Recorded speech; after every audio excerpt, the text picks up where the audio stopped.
मंगलमय मंगलकरण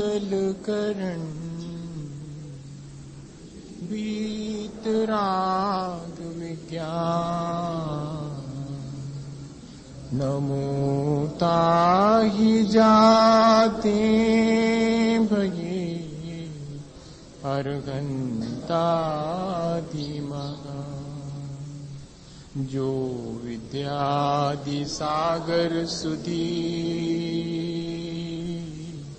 जो विद्यादि सागर सुधी गुरु हैं हितैषी शुद्धात्म में निरत नित्य हितोपदेशी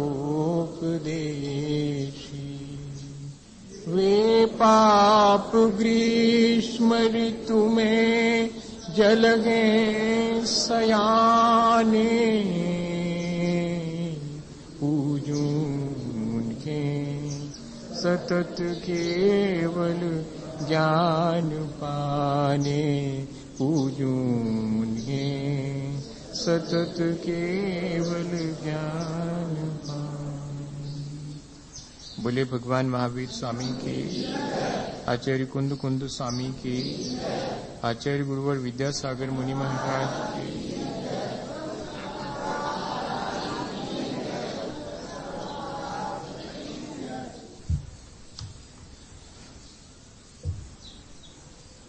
जैन दर्शन में मोक्ष का मार्ग एक ही है, पर चलने वाले अलग अलग भूमिकाओं के लोग हैं, जिसमें श्रावक भी है और साधु भी है। क्योंकि मोक्ष का मार्ग एक है और मोक्ष की धारणा भी दोनों के मन में एक जैसी ही है, इसलिए बहुत सी बातें तो ऐसी हैं जो कि साधु और श्रावक के जीवन में एक जैसी ही होती हैं। आत्म सुख पाने की ललक जैसी साधु में होनी चाहिए, वैसी ही श्रावक को भी होनी चाहिए। और इतना ही नहीं, संसार में दुख ही दुख है, इस तरह का एहसास जैसे एक साधु के जीवन में होता है, होना चाहिए, ऐसा ही श्रावक के मन में भी विचार आना चाहिए। हमने पिछले दिनों इस बात को समझने की कोशिश की है। सामायिक इसीलिए की जाती है, श्रावक भी करता है, साधु भी करते हैं। इसलिए करते हैं ताकि इस बात पे विचार कर सकें कि सचमुच मैंने यहाँ जो भौतिक सुख पाए हैं वे क्या शाश्वत हैं, या कि थोड़ी देर मिलते हैं फिर उसके बाद वे ही मुझे दुखदायी लगने लगते हैं। यदि मैंने अपने अनुभव से जीवन के ऐसा पाया है तो फिर मैं क्यों नहीं इस निर्णय पे पहुंचता हूं कि संसार में दुख ही दुख है और कोई ऐसा आत्म सुख है जो मैं निरंतर मिस कर रहा हूं, जिसको कि मुझे पा लेना चाहिए।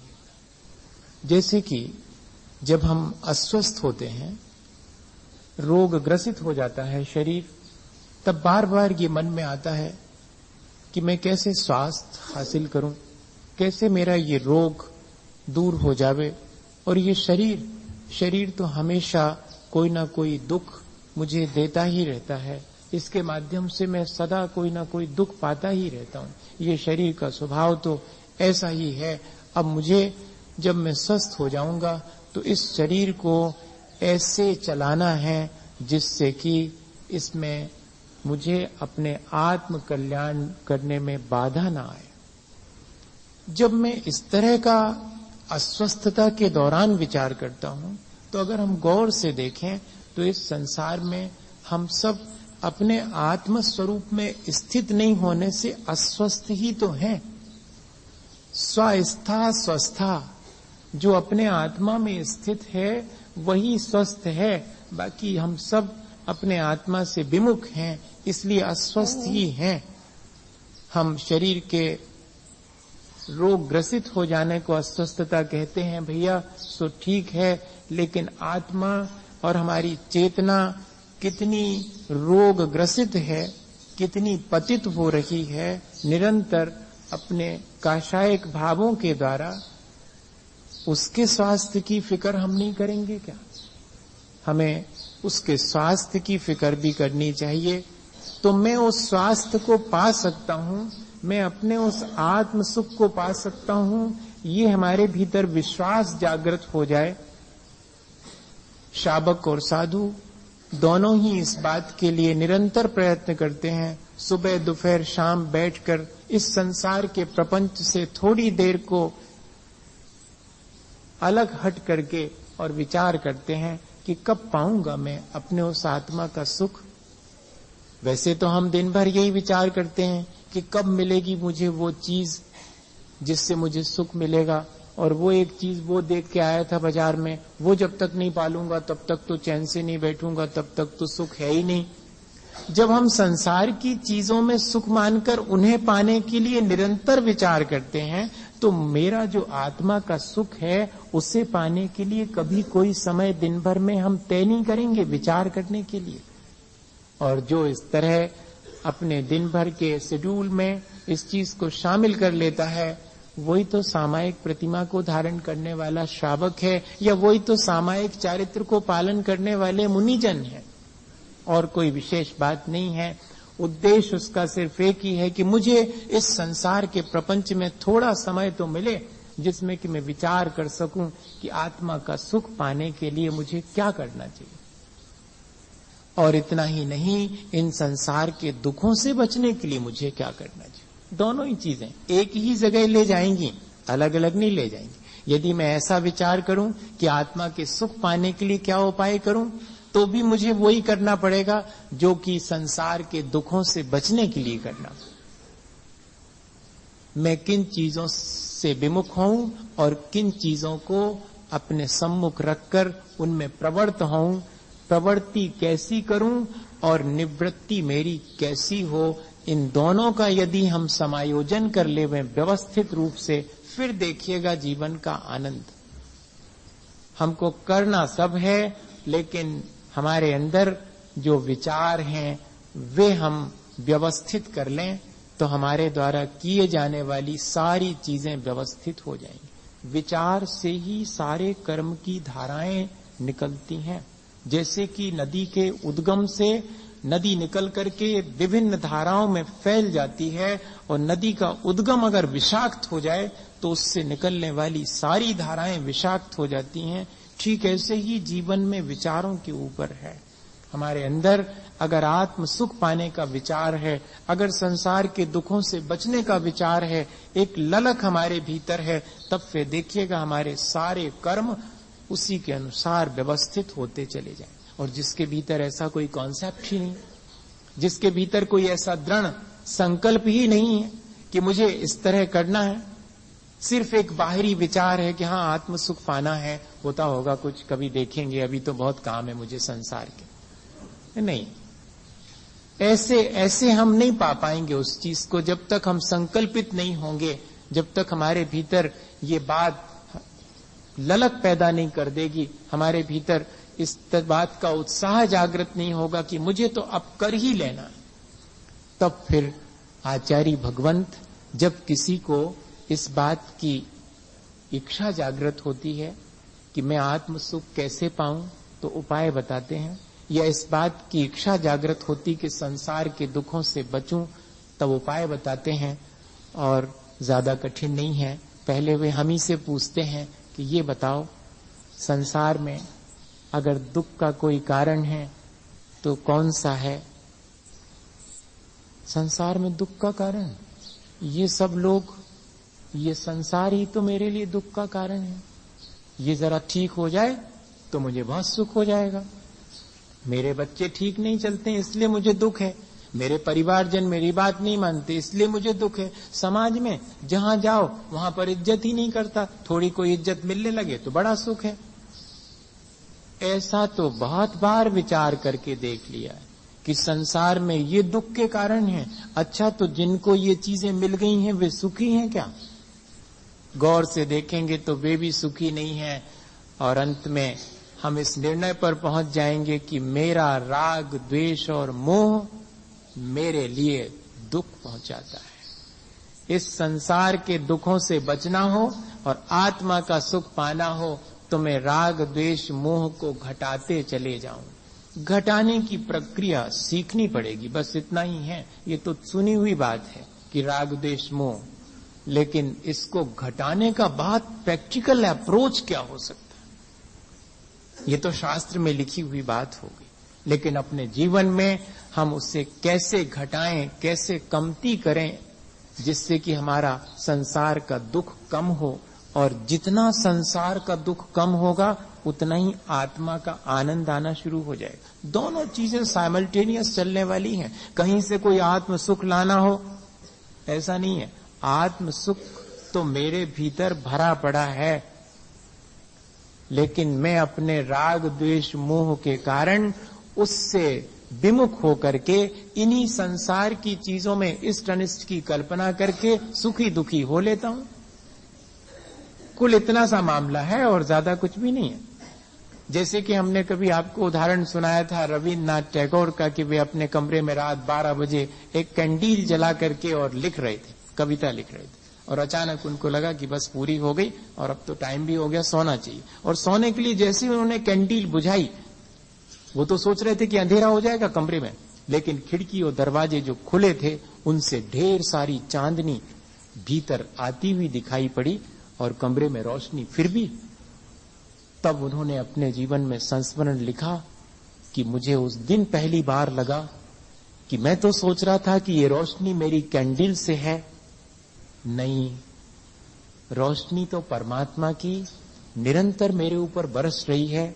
खिड़की दरवाजे में खोल लूं तो मेरे पूरे कमरे में रोशनी है, लेकिन क्या करूं, मैं तो ये मान करके कि इस कैंडल से, इस लालटेन से रोशनी हो रही है, मैं तो ये मान करके कि ये चीजें जो संसार में दिख रही वो मुझे सुख देती हैं और इन्हीं चीजों से मैं सुख और दुख लेता हूं। मेरे भीतर है सुख का स्रोत, वो मैं भूल गया हूं। इस कैंडील में जैसे मैं बाहर की चांदनी भूल गया था, ऐसे ही इस बाह्य सुख में, भौतिक सुख में मैं अपने आत्मा के सुख को भूला हूं। जिस दिन मैं भौतिक सुखों को सुख मानने से इनकार कर दूं, उस दिन देखें कि मेरे भीतर आत्म सुख अपने आप मुझे प्राप्त होने लगेगा। या तो आत्म सुख पाने की ललक पैदा हो जाए तो भौतिक सुखों से विमुख हो जाएंगे, या भौतिक सुखों से विमुख होना शुरू हो जाए तो समझना अब आत्मा का आनंद आने लगा। जिस व्यक्ति को जितने कम मनोरंजन के साधन चाहिए वो अपने आप में उतना ही सैटिस्फाइड है, सैचुरेटेड है वो। और जिसको बाहर के अम्यूजमेंट और बाहर के मनोरंजन की बहुत जरूरत है, समझना बहुत दुखी, बहुत पीड़ित है भीतर से, इसलिए बाहर कहीं सुख और शांति की खोज कर रहा है। ये क्राइटेरिया है, ये बहुत प्रैक्टिकल अप्रोच है। हम देखें अपने जीवन में, जैसे जैसे हमारा आत्म सुख बढ़ेगा भौतिक सुखों से हम विमुख होते चले जाएंगे। और राग किसे कहते हैं? ये मेरा है। द्वेष किसे कहते हैं? ये मेरा नहीं है, ये अपना है। ये राग है, ये पराया है, ये द्वेष है। ये मेरा नहीं है इसलिए हटाओ इसको, ये मेरा है इसलिए लाओ इसको। 24 घंटे इसके अलावा कुछ और करते हैं? मुझे बताओ, मुझे क्यों बताओ? अपने आप से ही पूछो और अपने आप को बताओ। काहे को किसी और को बताओ? किससे बताने जाएंगे? ये तो अपने से ही बात करनी पड़ेगी कि करता क्या रहता हूं दिन भर। ये मेरे मन की चीज, लाओ इसको, ये मेरे मन की नहीं, हटाओ इसको। ये क्या है? यही ना राग द्वेष है, और कोई बहुत बड़ी चीज है क्या? ये शास्त्र में लिखे हुए राग द्वेष जो हैं वो हमारे जीवन में हम झांक करके देखें कि कैसे चल रहे हैं। 24 घंटे में कोई क्षण ऐसे हैं जिनमें कि हम राग द्वेष ना करते हों? बहुत मुश्किल है। इतना गहरा संस्कार है राग द्वेष का कि पता भी नहीं पड़ता और करते चले जाते हैं। सबसे बड़ी मजे की चीज ये है कि करने के बाद भी पता नहीं पड़ता कि क्या कर रहे हैं, द्वेष कर रहे हैं कि राग कर रहे हैं। बस ये तो ऐसा ही चलता है, इसको अलग से कोई नाम देने की जरूरत ही नहीं है। हमने कोशिश ही नहीं की कि इन चीजों को हम नाम दें। वो जो हमने अपने पास खिसका के रख लिए थी चीज और वो जो हमने हटा दी थी चीज, दोनों में ही क्या था? एक में मेरा राग था, एक में मेरा द्वेष था। वो जो दूसरे के बारे में मैंने भला सोचा था वो मेरा राग था, वो जो दूसरे के बारे में बुरा सोचा था वो मेरा द्वेष था, और कुछ भी नहीं था। यहां क्रिया करता हूं, वाणी बोलता हूं, सोचता हूं, सब राग द्वेष से युक्त हैं। करूं क्या? सवाल ये है। इस राग द्वेष को मैं अच्छा मानूं क्या? सबसे पहली चीज, अगर अच्छा मानूं तो कभी छोड़ नहीं पाऊं, इसलिए अच्छा तो नहीं मानूं। मेरे संसार बढ़ाने वाला है, मुझे दुखी करने वाला है, इसलिए अच्छा नहीं मानूंगा। पर क्या करूं इससे बचने के लिए? मैं नहीं भी चाहूं तब भी ये राग द्वेष का संस्कार इतना प्रबल है कि मेरे से सुबह से शाम तक होता ही रहता है, चाहे घर गृहस्थी में हो, चाहे साधु भी क्यों ना हो। हाँ, चॉइसलेस अवेयरनेस बहुत कठिन है। एक निर्विकल्प अवस्था बहुत कठिन है। राग द्वेष से रहित अवस्था, वीतराग अवस्था, जो कि आत्म सुख की अवस्था है, अत्यंत दुर्लभ है। यहां तो किसी को अगर क्षण भर को प्राप्त हो जाए तो समझना अत्यंत सौभाग्यशाली है। बाकी चीजें प्राप्त हो जाने पर जैसा हम अपने को सौभाग्यशाली मानते हैं, आचार्य भगवंत तो कह रहे हैं कि वे क्षण सौभाग्य के हैं, वे दिन और रात सार्थक हैं जिन क्षणों में हमने राग द्वेष अत्यंत अल्प किया या कि किया ही नहीं। बताइए, द्वेष ना करें पर राग से तो बच ही नहीं सकते। पर राग की दो क्वालिटी डिसाइड कर दी, एक प्रशस्त और एक अप्रशस्त। अप्रशस्त से बच सकते हैं। तो जब राग द्वेष से बचने की बात आए तो इतना ही समझना कि अप्रशस्त राग और द्वेष से बचने का कहा जा रहा है। प्रशस्त राग से तो बच ही नहीं सकते। हम सब बैठे हैं प्रशस्त राग की वजह से। ये प्रशस्त राग है, धर्मानुराग प्रशस्त राग है। चार बातें धर्म की सुनना, अपने कल्याण की चर्चा, आत्मा की चर्चा सुनना भी प्रशस्त राग है। इसके बिना तो कल्याण हो गई नहीं। इसको छोड़ने के लिए नहीं कह रहा हूं, इससे दुख नहीं होगा संसार का। संसार में अटके रहेंगे लेकिन भटकेंगे नहीं। वो जो भौतिक राग है बाहर निकलने पर अभी मेरे जीवन में आएगा, वो मुझे संसार में भटकाने वाला है। ये जो धर्मानुराग है ये भटकाता नहीं है, जरा अटकाए रखता है संसार में। इसलिए बहुत सावधानी की आवश्यकता है। करूं क्या अब राग द्वेष को घटाने के लिए? मिल गया मुझे रास्ता, मैं अपने भौतिक राग को आध्यात्मिक राग में कन्वर्ट करूं और द्वेष से तो निजात पाऊं। द्वेष तो करूं ही नहीं किसी से, और जिससे भी करूं तो आत्मिक राग करूं, शारीरिक और भौतिक सुख सुविधा पाने वाला राग ना करूं। ऐसा हो सकता है क्या? हो सकता। बहुत लोगों से हमारे बहुत प्यारे संबंध होते हैं जो हमारे सांसारिक नहीं होते, बहुत आध्यात्मिक और पारमार्थिक संबंध भी होते हैं। भगवान से हमारा संबंध कैसा है? राग का संबंध तो है ही, लेकिन बड़ा पारमार्थिक है। मुनि जनों से हमारा, गुरु जनों से कैसा संबंध है? बहुत सांसारिक नहीं है, बड़ा पारमार्थिक संबंध है, बड़ा राग है। हाँ, जिनवाणी मां से भी हमारा राग है, तब तो हम उसकी चार बातें सीखते हैं और मानते हैं, दूसरे को बताते हैं, बड़ा उत्साह पूर्वक बताते हैं। ये भी राग है। हम ऐसा प्राणी मात्र के प्रति कर लेवें जिससे कि हमें भौतिक सुख नहीं चाहिए, हमें आत्म सुख पाने की ललक है। इसलिए जिससे भी हमारा संबंध है उससे हम एक ही संबंध रखेंगे कि आत्म सुख पाना है। इसलिए मैं आपसे जुड़ा हूं, आपसे राग मेरा है अगर, तो इतना ही है कि मैं उस आत्म सुख को पाने में माध्यम बना सकूं। हमारे राग द्वेष हमारे अनचाहे कैसे हो जाते हैं, एक उदाहरण से समझ लें अपन, तो जल्दी समझ में आ जाएगा, याद भी रह जाएगा। एक राजा अपने मंत्री के साथ में रोज निकलते थे मॉर्निंग वॉक पर घूमने के लिए। सुबह भी जाते थे, शाम को भी, दोनों टाइम। अब वो एक दुकान के सामने से निकलते थे तो उनके मन में पता नहीं बहुत बेचैनी होने लगती थी। और वो इतने बढ़िया दुकान थी, चंदन बेचने वाले की दुकान थी, बड़ा साहूकार था वो चंदन बेचने। उसकी दुकान के सामने से निकलते तो राजा के मन में और बड़ी बेचैनी होती कि इस दुकानदार को पकड़वा करके जेल भिजवा दूं, और जेल क्या भिजवा दूं, इसको तो फांसी दे दूं। अरे बात ना बात, कुछ भी जबरदस्ती का कोई लेना देना नहीं, और मन में ऐसा विचार।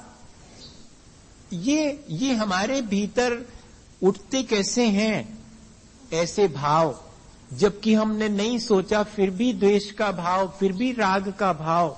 कुछ तो पुराने संस्कार और कुछ एक दूसरे का प्रभाव। हाँ, एक संसार में अपने को एक दूसरे के प्रभाव से बचाए रखना। हम राग नहीं करना चाह रहे, लेकिन सामने वाले का राग हमारे भीतर राग उत्पन्न करेगा, सामने वाले का द्वेष हमें द्वेष करने के लिए प्रेरित करेगा। करें नहीं करें ये बात अलग है। कोई गाली दे, हमें गुस्सा होना कि नहीं होना ये हमारी चॉइस, लेकिन वह कारण तो बनेगा। और ऐसे संसार में जहां की राग द्वेष की बहुलता है, मेरे भीतर भी राग द्वेष का संस्कार बहुत है। मैं राग द्वेष घटाने की चर्चा कर रहा हूं। चर्चा से काम नहीं चलेगा, प्रैक्टिकल उपाय करना पड़ेगा बहुत। और वही उपाय हम देख लें। अब मन में विचार आना शुरू हुआ। मंत्री जी से कहा कि मंत्री जी बात क्या है? मैं किसी सबसे छुपा सकता हूं, आपसे नहीं छुपा सकता हूं। आप मेरे सलाहकार हैं, सलाह दें और पता करें कि ऐसा क्या बात है। मैं जब भी इस दुकान के सामने से निकलता हूं, चंदन की सुगंध तो आती है, पर मन में विचार आता है कि इसको मैं और फांसी तक दिलवा दूं। पता नहीं क्या बात है। मंत्री जी ने कहा कि ऐसा हो ही नहीं सकता, आपके भीतर कोई भाव आया है तो जरूर कोई ना कोई बात होगी, मैं पता करूं। और मंत्री जी ने पता कर लिया। और पता करने के बाद राजा से तो कुछ नहीं कहा। कहा राजन एक आज्ञा दें, कोष में से मुझे कुछ पैसे दिलवा दें। काहे के लिए चाहिए कोष में से पैसे? राजन मैं कुछ चंदन खरीदना चाहता हूं। खरीद लो, उसमें क्या है। और दुकानदार के पास जाकर के जितना उसका चंदन था सारा खरीद लिया मंत्री जी ने और भेज दिया राजा के पास, रखवा दिया स्टोर में। अगले दिन से राजा निकलते हैं। अब लेकिन उनके मन में ऐसा कोई भाव नहीं आता। अब तो उनके मन में आता है कि कितना बढ़िया है ये सेठ। अरे कोई बात नहीं हुई, कुछ दिन पहले ऐसा विचार आता था, आज ऐसा आने लगा। मेरे अंदर उठने वाले राग द्वेष के परिणामों पर मेरा भी बस नहीं है। ऐसा भी है संसार में। अब मंत्री जी से कहा कि मंत्री जी बात क्या हुई, आपने ऐसा क्या जादू कर दिया? बोले राजन जानना चाहेंगे? हाँ जरूर जानना चाहूंगा। बात ये थी कि इस व्यक्ति ने, जब आप बीमार हुए थे, जब राज वैद्यों ने कह दिया था कि आपका बचना मुश्किल है, तब इसने ढेर सारा चंदन आपके दाह संस्कार में काम आएगा इसलिए खरीद लिया था।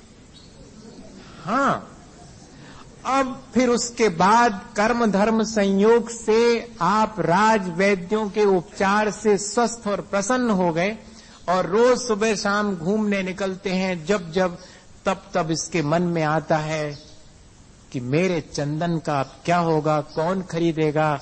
राजा ही खरीद सकता था और ये तो मर ही नहीं रहा। क्या ये जब मरेगा, राजा जब मरेगा तब मेरा चंदन काम आएगा। ये जो विचार है वो विचार आपके भीतर इसके प्रति कलुषता लाता है। और इसलिए जब मैंने पता किया तो इसकी पीड़ा समझ करके मैंने सारा चंदन खरीद लिया। और जैसे ही चंदन खरीदा, आपके प्रति इसके मन में सद्भाव उत्पन्न हो गया और इसके सद्भाव की वजह से आपके मन में भी इसके प्रति दुर्भावना हट गई। भैया ऐसा ही हम सबके साथ है। हम नहीं चाहते राग द्वेष करना, लेकिन अगर हमने अपने जीवन में दूसरे के प्रति वैसे परिणाम किए होंगे तो दूसरे के अंदर भी वैसे परिणाम आएंगे और जिससे प्रभावित होकर के हम पुनः इसी प्रक्रिया को करते रहेंगे और एक विशेष सर्कल हम देखें तो राग द्वेष का हमारे चारों तरफ देखने में आता है। करना सिर्फ इतना ही है, ये तो सिर्फ समझने के लिए है। करना इतना है कि द्वेष तो किसी से नहीं करना भैया, जिससे हो उससे भी खारिज कर दो आज जाकर के, कौन पड़े झगड़े में। और रहा राग, सो राग में भी सांसारिक राग कि इनसे हमें सुख मिलेगा, इनसे हमारे काम बनेगा, ऐसा वाला राग है उसको बदल लो, इनसे हमारा काम तो चलेगा सो चलेगा, लेकिन इनके माध्यम से मैं अपना कल्याण कर सकूं, ऐसी भावना शुरू कर दो। एक दूसरे के सहारे हम धर्म ध्यान करने के लिए तत्पर हो जाएं, संसार बढ़ाने के लिए जैसे एक दूसरे के साथ तत्पर होते हैं, ऐसे ही एक दूसरे के साथ अपना कल्याण करने के लिए तैयार हो जाएं। तो ये जो प्रशस्त राग है वो हमारे राग द्वेष को घटाने में कारण बनेगा, संसार के दुखों से बचा लेगा। मोह किसे कहते? एक तरह की मूर्छा है मोह। ये राग द्वेष से भी ज्यादा कठिन चीज है। राग द्वेष कषाय जन्य है और मोह ये हमारे भीतर पड़े हुए मिथ्यात्व से उत्पन्न और प्रेरित होने वाली चीज है। एक तरह की गाफिलता, एक तरह की मूर्छा। जो चीज जैसी है वैसी नहीं दिखाई देने देती। जैसे कोई व्यक्ति शराब पी ले और नशे में आ जावे तो जो चीज जैसी है वैसी नहीं दिखाई पड़ती। ठीक ऐसा ही ये मोह है। कोई कितनी बढ़िया बात बताएगा, मोह के चलते उल्टी ही समझ में आएगी। और ऐसा नहीं है कि नशा अकेले शराब का होता हो, वो तो होता ही है।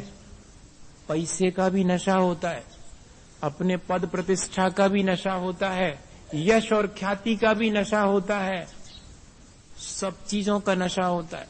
और ये जिसको चढ़ा हुआ है उसके साथ तो बहुत मुश्किल है।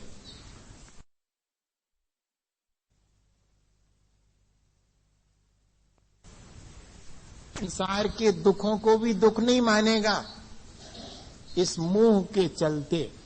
जैसे कि ज्वर वाले को और मीठी चीज भी कड़वी मालूम पड़ती है, ऐसे ही इस मोह के उदय में अपने कल्याण की बात भी दुखदाई और कष्टप्रद लगे तो अपने भीतर झांक के देखना कि जब जब आत्मा की चर्चा चलती है, जब जब कल्याण की बात चलती है, भीतर कष्ट होता है क्या?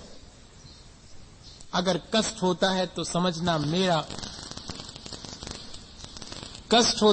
समझना कि मेरा मोह बड़ा प्रबल है। मुझे अपने कल्याण की बात रुचिकर नहीं लगती। मुझे संसार की और दुख देने वाली बातें तो सुखद जान पड़ती हैं। जिन चीजों में मुझे आज तक दुख मिला है उन्हीं चीजों को इकट्ठा करने में मेरी आसक्ति है। इसके मायने हैं मेरा मोह बहुत प्रबल है। इसके सैकड़ों उदाहरण हैं। अपने जीवन में झांक के देखें तो 2-4 उदाहरण अपने जीवन में मिल जाएंगे, और अगर थोड़ा बाहर झांक के देखें तो सैकड़ों उदाहरण मिलेंगे इस मोह के। इस मोह की पराकाष्ठा कहां तक हो सकती है? अमेरिका के एक बहुत बड़े धनपति की कल कहानी हाथ लग गई। Carnegie, Andrew Carnegie. पढ़ रहा था मैं ऐसे ही, सारे निमित्त मिल जाते हैं भैया। मैं तो चकित हूं, इसमें कोई शक नहीं है। मैं तो सोच के बैठा था कि अब संडे को ही रखें अपन, रोज का झगड़ा कौन कहां से लाएगा, सब बातें तो कह चुके हम। लेकिन आपका पुण्य, और बैठ जाता हूं दोपहर में और कोई ना कोई चीज दिमाग में इस तरह से अपने आप आती है। अपने आप कह रहा हूं, आचार्य महाराज का नाम लेता हूं, अपने आप आती है कि कल इस बात पे चर्चा करूंगा। ये बहुत प्रैक्टिकल सी चीज है। मुझे ग्रंथों की बहुत बड़ी बड़ी चर्चा करने में रुचि नहीं है। क्या करूं? मुझे बहुत जो प्रैक्टिकल संभव है वो बातें करने का बहुत मन होता है, और वो बातें बहुत कठिन भी होती। और अचानक ही वो, मैं आपको जो घटना सुना रहा हूं वो कैसे आ गई कल अचानक ऐसे, इसलिए उतनी बात और कहना पड़ा। मैं ये बात इसलिए कह रहा हूं कि ऐसा अगर आप भी करें तो आप भी कर सकते हैं। कब तक मेरे ऊपर डिपेंड रहेंगे आप? मैं कब तक आपके साथ? मैं बहुत सीरियसली बोल रहा हूं। कब तक किसी पर? मेरे पर ही क्यों, किसी पर? किसका इंतजार कर रहे हैं आप कि कोई और आएगा आपको उपदेश सुनाएगा? कल के दिन, अगले चतुर्मास में कोई और आएगा और उपदेश सुनाएगा। तो जिंदगी भर यही करते रहेंगे क्या? या कि कुछ अपने जीवन में शुरू भी करेंगे और कह सकेंगे कि बहुत हो गया, टू एनफ, बहुत सुन लिया, अब शुरू करता हूं करना। किस किस की सुनता रहूं, किस किस की मानता रहूं, मुझे किसी की नहीं सुनना, किसी की नहीं मानना, अब तो मैं अपने कल्याण के लिए मुझे जो कहा गया है उसको शुरू करता हूं। ऐसा आना चाहिए मन में भाव। ये कह रहा हूं आपसे, बहुत सीरियसली कह रहा हूं। ये आ नहीं रहा अपन लोगों के अंदर। मेरी सारी कोशिश, हम सब की सारी कोशिश यही होनी चाहिए कि ये भाव अपने भीतर से आ जाए कि हाँ सचमुच अब मुझे कुछ करना है अपने आत्म सुख पाने के लिए, अपने दुखों से बचने के लिए, जबकि मैं सब जानता हूं। वो एंड्रू कार्नेगी बहुत बड़ा धनपति और जीवन के अंतिम क्षण है, मरण निकट है, अपने सेक्रेटरी के साथ बैठा हुआ है और चाहता है कि वो सेक्रेटरी से कुछ पूछे, और वो कहता भी है कि मैं तुमसे कुछ पूछना चाहता हूं, जिंदगी निकल गई, 30 साल से तुम मेरे साथ हो, मैंने अरबों रुपए कमाए और मुझे तुमसे कुछ पूछना है। और संकोच में पूछता नहीं है, मन ही मन विचार करता है खुद ही, और उसके अपने जीवन के बारे में वो एनालिसिस करता है कि पिछले वर्षों में पूरे जीवन भर मैंने अरबों रुपए कमाए, और इतना ही नहीं, कैसे कैसे मैंने काम किया। ऑफिस में चपरासी 9 बजे पहुंचता था, कार्नेगी 8 बजे पहुंच जाता था ऑफिस। सारे ऑफिस के लोग अपना अपना काम करके 5, साढ़े 5 पे लौट जाते थे, कार्नेगी 8 बजे रात तक ऑफिस में बैठा रहता। कभी बच्चों से ठीक से बात नहीं कर पाया, कभी अपनी सोसाइटी के बीच लोगों से बैठ करके और जीवन का आनंद नहीं ले पाया। लगा रहा, तब जाकर के इतना वो इस तरह विचार कर रहा है कि मैंने किस तरह इतनी संपदा इकट्ठी करी, अरबपति बन गया मैं। और आज मरण के समय ये विचार उसको आ रहा है कि मैंने पाया क्या। और इतना ही नहीं, जब किसी ने उससे पूछा था एक बार मरण के कुछ दिन पहले, आज तो वो पूछ रहा है अपने सेक्रेटरी से, दोनों चीजें एक साथ उसमें पढ़ने में आई मुझे। अभी वो पूछने का मन बना रहा है सेक्रेटरी से, और उससे पूछा था किसी ने 1-2 दिन पहले कि मर रहे हो, एक बात पूछूं, तृप्त तो हो अपने जीवन से? तब मालूम उसने क्या जवाब दिया था, लिखा है उसका जवाब कार्नेगी का। उसने कहा कि मैं बहुत अतृप्त होकर मर रहा हूं, सोचा था 100 अरब कमाऊंगा, लेकिन 10 अरब ही छोड़ के मर रहा हूं। पराकाष्ठा है मोह की। सोचा था कि मरते समय इस तृप्ति के साथ मरूंगा कि 100 अरब छोड़ जा रहा हूं अपने मरने के पीछे, अभी तो कुल 10 अरब ही छोड़ के जा रहा हूं और मर रहा हूं। इस बात की अतृप्ति है। कहीं ऐसा ही हमारे जीवन में तो नहीं घटित होगा, ये विचार करना चाहिए। और अब देखते हैं कि जब उसने अपने सेक्रेटरी से पूछा, अपने जीवन से तो वो अतृप्त होकर मर रहा है, लेकिन एक चीज और उसके मन में है कि पूछ तो ले अपने सेक्रेटरी से। क्या पूछना चाह रहा है वो? इतना ही सा कि सुन, अगर कभी ईश्वर तेरे पे प्रसन्न हो और तेरे से 2 में से कोई एक चीज मांगने को कहे, एक तो ये कि तू कार्नेगी जैसा धनपति बनना पसंद करेगा या उसका सेक्रेटरी, तो बोल क्या मांगेगा तू? ऐसा इंग्लिश की कहानी है, तो उसमें इसी तरह से क्या मांगेगा तू अगर ईश्वर तेरे से कहे कि 2 चीजों में से मांगना है, कि या तो कार्नेगी जैसा धनपति बना सकता हूं या कि उसका सेक्रेटरी, तो पता तू क्या मांगेगा अगले बार? उसने कहा कि अगर आप मुझे क्षमा दान दें तो मैं तो आपका सेक्रेटरी बनना ही मांगूंगा, कार्नेगी तो नहीं बनूंगा। उसने ये जवाब दिया। ये बोला कि क्या कह रहा है तू, सोच ले एक बार। उसने कहा कुछ नहीं सोचना, 30 साल से आपके पास हूं, एक भी क्षण मैंने आपको शांति और सुख से व्यतीत करते नहीं देखा। मैं तो ईश्वर से रोज प्रार्थना करता हूं कि कभी मुझे ऐसा धनपति मत बनाना, मैं उनके मातहत 100 रुपये का सेक्रेटरी ही रहा हूं, उतना ही ठीक है। तब मालूम कार्नेगी ने क्या कहा मरते समय कि मैं तुमसे सहमत हूं, तुम इस बात को मेरे मरने के बाद सबसे कहना। कि मैं कितना अतृप्त होकर के, जिस तृप्ति के लिए मैंने सारी चीजें कमाई, उसी अतृप्ति को लेकर के मर रहा हूं। सबसे कह देना ये बात, ताकि कोई और मेरे बाद इस तरह अतृप्त होकर के ना मरे। ये एक कहानी है, ये सबके साथ घटित होने वाली कहानी है।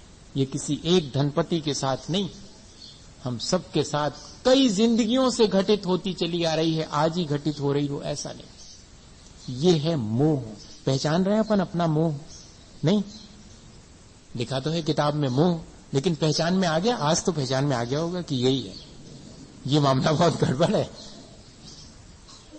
और अगर हम इसको पहचान जाएं तो कमती करने में कोई दिक्कत नहीं है। धीरे धीरे काम कर देंगे अपन, राग द्वेष और मोह सबको घटा देंगे। शांति से संतोष पूर्वक जीवन का आनंद लेते हुए जिए। सामायिक के बाद जब मैंने आत्म सुख पाने और संसार के दुखों से बचने के लिए राग द्वेष मोह को कम करने का सोचा है, तो अब मेरा मन है कि इस राग द्वेष मोह को घटाने के लिए मैं क्या करूं।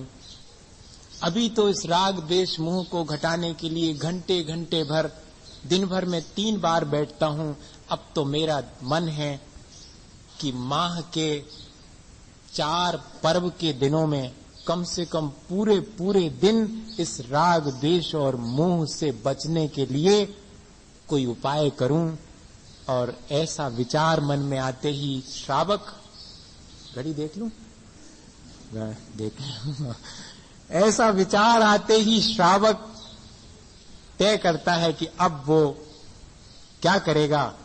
2 अष्टमी, 2 चतुर्दशी, माह के इन 4 पर्व के दिन कहलाते हैं ये माह में। इन 4 दिनों में वो सारे संसार के प्रपंच, राग द्वेष और मोह से विमुख होकर के प्रोषधोपवास करेगा। ये 4थे नंबर की प्रतिमा है श्रावक की। राग द्वेष मोह से बचने का अगर कोई उपाय श्रावक घर में रह करके करना चाहे तो महीने में 4 दिन तो इसका आनंद ले ही सकता है।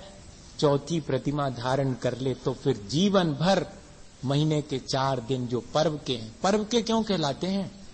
बुंदेलखंड में त्योहार को पावन का दिन बोलते हैं। आज तो पावन का दिन है। पावन मतलब बहुत पवित्र दिन है। पवित्रता कैसे आती है? जितना राग द्वेष कम होता है उतनी पवित्रता आती है। और पर्व का दिन इसलिए कहलाता क्योंकि इस दिन हम राग द्वेष को कम करेंगे। राग द्वेष और मोह को घटाने का दिन है। और वे सारे दिन पर्व के दिन हैं जिन दिनों में हम राग द्वेष और मोह को घटा देते हैं। आचार्य महाराज कहते कि हर दिन पर्व का दिन हो सकता है अगर हम राग द्वेष मोह को घटा दें। वैसे तो महीने में 4 ही दिन हैं जिनमें हम प्रयत्न करते हैं राग द्वेष मोह को घटाने का। धर्मामृतम शतृष्णा श्रवणाभ्याम पिबतु पायेत वा अन्यान। अब मैं क्या करूं? अपने आत्मा के निकट रहूं। उपवास के मायने हैं अपने आत्मा के निकट रहना, अंतर्मुख हो जाना। वैसे हम बाकी दिनों में बहिर्मुख होते हैं, संसार में विचरण करते हैं, सबको देखते हैं, जानते हैं, बिगड़ भी लेते हैं, राग द्वेष भी कर लेते हैं। अब आज का दिन बिगड़ने का दिन नहीं है। आज का दिन प्रपंच में पड़ने का नहीं है। आज का दिन तो अपने आत्मा के निकट बैठने का है। और जो अपने आत्मा के निकट बैठेगा फिर उसको रसोई घर के निकट जाने की जरूरत नहीं पड़ेगी। इसलिए ऑटोमेटिकली उसके जीवन में घटित होगा। आत्मा के निकट बैठने वाला फिर 4 प्रकार के भोजन के निकट जाने की कोशिश नहीं करेगा। इसलिए दूसरी परिभाषा बना दी कि 4 प्रकार के भोजन का त्याग कर देना उपवास है। और यह कि 4 कषायों का त्याग कर देने का नाम उपवास है। अकेले 4 प्रकार के भोजन का त्याग करने का नाम उपवास नहीं है, वो तो लंघन है। वो तो बाहर कोई भी भिखारी सुबह से नहीं मिलता है तो शाम तक भूखा रह जाता है, वो चीज अलग है। यहां तो कह रहे हैं कि अपने आत्मा के निकट चूंकि मैं बैठना चाहता हूं इसलिए आज मैंने 4 प्रकार की कषायें छोड़ दी हैं। और क्योंकि कषायें मुझे अपने आत्मा के निकट नहीं बैठने देती। जैसे कि दर्पण के ऊपर अगर मलिनता आ जावे तो मेरा चेहरा नहीं दिखता, ऐसे ही कषाय की कालीमा आकर के मुझे मेरे से परिचित होने से रोकती है। मुझे दुनिया भर से परिचित कराती हैं ये कषायें, मुझे मेरे से परिचित होने से रोक देती। इसलिए आज चारों प्रकार की कषाय का त्याग करता हूं, चारों प्रकार के आहार का त्याग करता क्या हूं, ये तो हो ही जाएगा अगर मैं अपने आत्मा के निकट रहने की संकल्पित हो जाऊं। तो सारे दिन अब अपने आत्मा के इर्द गिर्द, जैसे कि चौके के इर्द गिर्द सारा दिन निकल जाता है, नहीं निकल जाता। क्या बनाऊं शाम के लिए, दोपहर को क्या खाएंगे, आज वो चीज बनाएंगे, यूं करेंगे, हाँ ठीक है करेंगे सब। अब आज नहीं करेंगे, आज तो जो है इन सब चीजों से विमुख होकर के आज तो अपने निकट डोलेंगे, आज तो अपने आसपास डोलेंगे, अब और किसी के कहीं नहीं जाएंगे। ये प्रोषधोपवास कठिन है क्या? लेने में कठिन है, करने में कोई ज्यादा कठिन नहीं। एक बार तय कर लिया कर। लगता है कि ये चौथी प्रतिमा क्या होती होगी, चौथी प्रतिमा देखो, एक बार अगर अपने मन में ये विचार आ गया तो बहुत आसान हो जाएगी। और साथ में क्या जोड़ दिया, असल में हम लोग बाकी सब चीजों में सुख मानते हैं, मुश्किल ये है। और अगर ये लगने लगे कि मुझे अपने अंदर जो सुख है उसको पाना है, तो जरा ये बाहर के सुख छोड़ के तो देखें क्या होगा। अभी तो ऐसा लगता है कि ये छोड़ देंगे तो बड़ी मुश्किल होगी, दिन कैसे निकलेगा, इसलिए हम नहीं छोड़ पाते। और अगर ये तय कर लें कि नहीं मैं आसानी से अपना दिन व्यतीत करूंगा, लेकिन ध्यान रखना उपवास के दिन आलस, प्रमाद और व्यर्थ के प्रपंच से बचने का प्रयास करना, ये तीनों चीजें घेर लेंगी। अतंद्रालु, इसलिए आचार्य भगवंत बहुत समझदार थे, उन्होंने कहा उपवास तो करना लेकिन अतंद्रालु, आलस मत करना, प्रमाद मत करना, सो नहीं जाना। तब फिर क्या करेंगे, भूखे कैसे होएगा भजन भगवान का, हाँ। तब कहते हैं कि नहीं, धर्मामृतम सतृष्णा, धर्म को ही अमृत मान करके उसका पान करना, और स्वयं नहीं अन्यान्वा, चार लोगों के साथ बैठकर उन्हें भी धर्म की चर्चा में शामिल करना। जैसे कि बैठ जाते हैं और यहां वहां की चर्चा करने लगते हैं, उस दिन ऐसे ही अपने समय को व्यतीत करना है तो चार लोगों के साथ बैठ करके धर्म ध्यान पूर्वक व्यतीत करना। अगर अकेले बैठने से मन वहीं चला जाए कषायों में, मन वहीं चला जाए भोजन में, तो फिर सबसे अच्छा उपाय है कि स्वयं धर्मामृत पीना और चार लोगों के साथ बैठ करके पार्टिसिपेट करना, ताकि समय आसानी से व्यतीत हो जाए, सारा दिन व्यतीत हो जाए, आलस ना आ पाए, प्रमाद ना आ पाए और संसार के राग द्वेष मोह न घेर सकें। वरना संस्कार है कि वे घेर लेंगे, और ज्यादा घेर लेते हैं, फुर्सत के दिन तो और ज्यादा घेरते हैं, फिर दुनिया भर की चीजें याद आती हैं। तो उस दिन बहुत सावधानी कि स्वाध्याय करें। स्वाध्याय साधन है जिससे कि हम अपने जीवन के बारे में और इतना ही नहीं इस संसार के बारे में उस दिन विशेष रूप से समझें। हजारी प्रसाद द्विवेदी ने लिखा कि जो व्यक्ति जीवन में एक दिन भी उपवास नहीं कर पाया, उसने जीवन का स्वाद ही नहीं जाना। उसने दुनिया की चीजों का स्वाद तो जाना होगा, जीवन का स्वाद नहीं जाना, क्योंकि उस दिन मालूम पड़ता है जब बाकी चीजों का स्वाद छोड़ दिया है, तब मेरे भीतर भी कोई सुख है, ये तब मालूम पड़ता है। इसलिए ये चौथी प्रतिमा का पालन करने वाला अपने राग द्वेष मोह से बचने के लिए, इन संसार के सुखों में सुख का जो भ्रम है उससे बचने के लिए एक घटना है छोटी सी, इसकी जल्दी समझ में आ जाएगा और बस फिर इतना ही रखते हैं, हो ही गया फिर तो टाइम। कैसे अपन लोगों ने ये भ्रम पैदा कर लिया है कि ये चीजें अपन को सुख देती हैं, और ये तोड़ने के लिए ये प्रक्रिया रखी गई है। टूटेगा कैसे? अभी तो लगता है कि वो चीज खाएंगे तो सुख मिलेगा, आज नहीं खाई देखें क्या हुआ, ऐसे ही टूटेगा। इसलिए उपवास रखा है कि आज भोजन, कोई भी चीज भोजन में जो मुझे सुख देती है आज नहीं लेऊंगा, तो देखें कोई सुख मिलता मेरे भीतर झरता है कि नहीं। और वास्तव में देखा जाए तो रस वस्तुओं में नहीं है, रस तो मेरे अपने भीतर है। जिन चीजों में मैं रस मान लेता हूं उनमें से रस मिलने लगता है, और जिन चीजों में रस मैं नहीं मानता हूं वे कितने भी रस युक्त हों, मुझे वे रस नहीं दे पाती हैं। एक अरब कंट्री से सुनी हुई कहानी होगी, आचार्य महाराज ने सुनाई थी यहां पर 79 में, मुझे मालूम। आपको भले ही मालूम हो चाहे नहीं, क्योंकि उनकी किताब छपी, उसमें पढ़ी हमने, बहुत प्रसिद्ध है ये। अरब कंट्री से कोई व्यक्ति आया इंडिया में, वहां पर तो अरब कंट्री में पानी की बहुत तंगी है, तो यहां पर आया और एक बहुत बढ़िया होटल में रुका, और जैसे ही वो नहाने पहुंचा तो उसने टोंटी खोली, उसमें से ढेर पानी। अरे वाह, अपने यहां तो ऐसा होता ही नहीं, यहाँ तो ये टोंटी खोलो इसमें से पानी, ये टोंटी खोलो इसमें से पानी, इतना पानी टोंटी खोलते ही साथ। उसने कहा कि मजा आ गया। अब वो जो वहां पर काम करने वाले थे उस होटल में, लॉज में, तो उनसे पूछा, उसने चुपचाप कान में से कि ये जो टोंटियां हैं जो यहाँ लगी हैं जिनमें से पानी आता है, क्या और भी मिलती हैं क्या? समझ गया नौकर कि आदमी को बनाया जा सकता आसानी से बुद्धू। उसने कहा बहुत मिल सकती हैं। तो सुनो, मुझे दिला सकते हो क्या?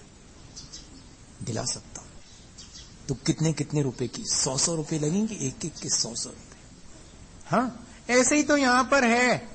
हम सोचते हैं कि इस चीज में सुख मिलेगा, और एक बार हमने सोच लिया कि इस चीज में सुख मिलेगा। हमने देखा है एक छोटी सी बिटिया को इंदौर के अंदर, आश्चर्य करेंगे आप, मुझे याद आ गया अचानक, टेलीविजन पर उसने देखी होगी 5 ग्राम की क्रीम, 5 ग्राम की ट्यूब क्रीम की एडवर्टाइजमेंट, और उसने कहा कि इसके बिना तो मुझे सुख ही नहीं है। दुकानदार के पास जाती, पूछती कितने की है? 95 रुपए की।